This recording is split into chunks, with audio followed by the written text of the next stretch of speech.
तो middle east एक बार फिर से युद्ध की आग में धधक रहा है। एक छोटी सी चिंगारी, लेकिन उसने एक ऐसी आग भड़का दी है जिसने देखते देखते पूरे इलाके को अपनी चपेट में ले लिया है। और सच कहूं तो इस वक्त पूरी दुनिया ने अपनी सांसें रोक रखी हैं, ये देखने के लिए कि आगे क्या होने वाला है। हमने ये जंग शुरू नहीं की, लेकिन खत्म हम करेंगे। ये शब्द हैं अमेरिका के राष्ट्रपति डोनाल्ड ट्रंप के। और जानते हैं, जब दुनिया का सबसे शक्तिशाली व्यक्ति ऐसी बात कहता है तो ये साफ हो जाता है कि ये कोई छोटी मोटी झड़प नहीं है। नहीं, ये एक बहुत बड़े, एक पूर्ण युद्ध का सीधा सीधा संकेत है। तो सवाल ये उठता है कि ये सब शुरू कैसे हुआ। देखिए, हर बड़ी आग ना एक छोटी सी चिंगारी से ही तो शुरू होती है। और इस केस में वो चिंगारी थी एक जानलेवा हमला।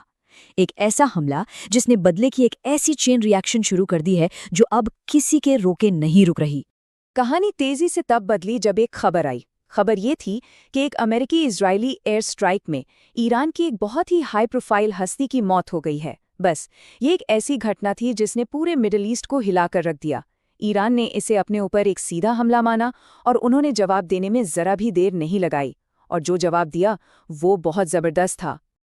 और ईरान का ये जवाब ये किसी एक जगह पर नहीं था। नहीं, उन्होंने एक साथ कई मोर्चों पर हमला बोल दिया। ये एक ऐसी रणनीति थी जिसने उनके दुश्मनों को पूरी तरह से चौंका दिया और पूरे मिडिल ईस्ट में सचमुच खलबली मच गई। अब जो अगला दावा ईरान ने किया, उसे समझने के लिए एक आंकड़ा जानना बहुत जरूरी है। ये आंकड़ा है 700 करोड़ रुपए। जी हाँ, 700 करोड़ रुपए। ये कीमत है एक अमेरिकी F-15 फाइटर जेट की। अब इस कीमत को जरा दिमाग में रखिए।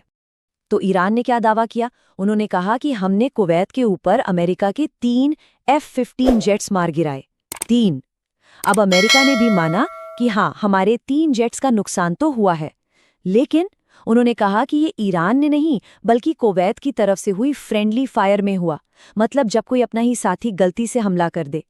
अब देखिए, सच जो भी हो, 700 करोड़ के 3 जेट्स का नुकसान ये अमेरिका के लिए एक बहुत बहुत बड़ा झटका था। ईरान यही नहीं रुका। उनके हमले सिर्फ मिलिट्री ठिकानों तक ही नहीं थे। उन्होंने सऊदी अरब की अरामको तेल रिफाइनरी पर ड्रोन से हमला किया। सोचिए, ये दुनिया की सबसे बड़ी तेल रिफाइनरी है, मतलब सीधा ग्लोबल इकोनॉमी की नब्ज पर हमला। इसके अलावा इजराइल के प्रधानमंत्री नेतन्याहू के ऑफिस पर भी मिसाइल हमले का दावा किया गया और पूरे इलाके में फैले अमेरिकी मिलिट्री बेस तो निशाने पर थे ही। अब जाहिर है, इतने बड़े हमले के बाद अमेरिका और इजराइल चुप तो नहीं बैठते। उनकी जो प्रतिक्रिया आई वो बहुत तेज और बेहद विनाशकारी थी। उन्होंने अपनी पूरी ताकत से जवाब दिया। और ये एक कोऑर्डिनेटेड अटैक था, मतलब मिलकर किया गया हमला। एक तरफ अमेरिका ने ईरान के डिफेंस सिस्टम और नेवी के 9 जहाज़ों को तबाह करने का दावा किया, तो दूसरी तरफ इजराइल ने सीधे उनके मिलिट्री हेडक्वार्टर्स को ही निशाना बना लिया। और रिपोर्ट्स ये बता रही हैं कि इस पूरी कार्रवाई में ईरान के 48 सीनियर लीडर्स और 40 मिलिट्री कमांडर्स मारे गए। ये एक बहुत बड़ा नुकसान था। अच्छा, याद है ईरान ने नेतन्याहू के ऑफिस पर हमले का दावा किया था, तो उसके जवाब में इजराइल ने भी एक बयान जारी किया। उन्होंने कहा कि हमले के वक्त प्रधानमंत्री वहां थे ही नहीं, उन्हें पहले ही एक सेफ बंकर में पहुंचा दिया गया था। देख रहे हैं, ये सिर्फ जमीन पर जंग नहीं है, ये एक इन्फॉर्मेशन वॉर भी है। दोनों तरफ से दावे किए जा रहे हैं ताकि एक साइकोलॉजिकल, एक मनोवैज्ञानिक बढ़त बनाई जा सके। और ये जो आग है ना, अब ये सिर्फ ईरान, अमेरिका और इजराइल तक ही नहीं रह गई है। इसकी लपटें बहुत तेजी से फैल रही हैं और अब ऐसा लग रहा है कि पूरा का पूरा मिडल ईस्ट इसकी चपेट में आ सकता है।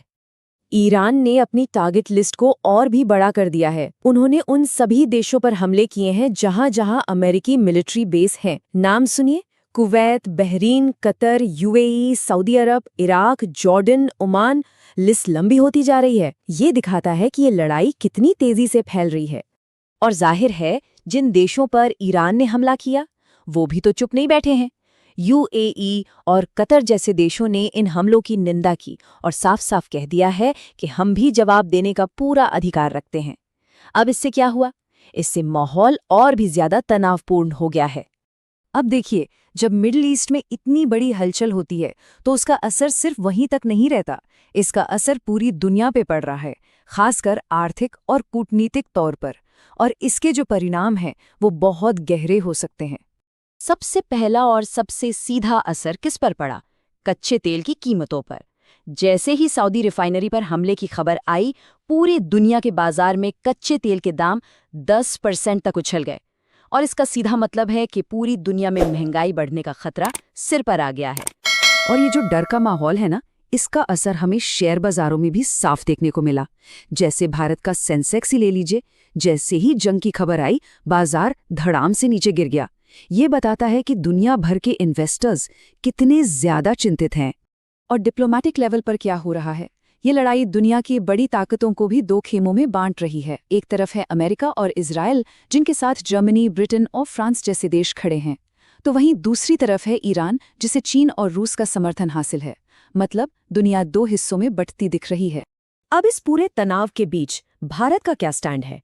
भारत ने एक बहुत ही बैलेंस्ड, एक संतुलित भूमिका निभाने की कोशिश की है।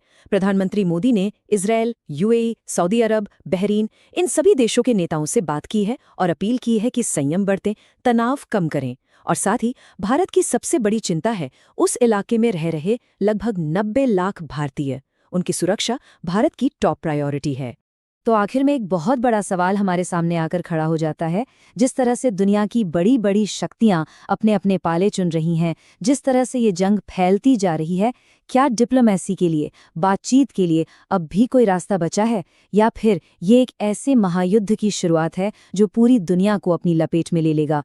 इसका जवाब शायद सिर्फ आने वाला वक्त ही दे सकता है।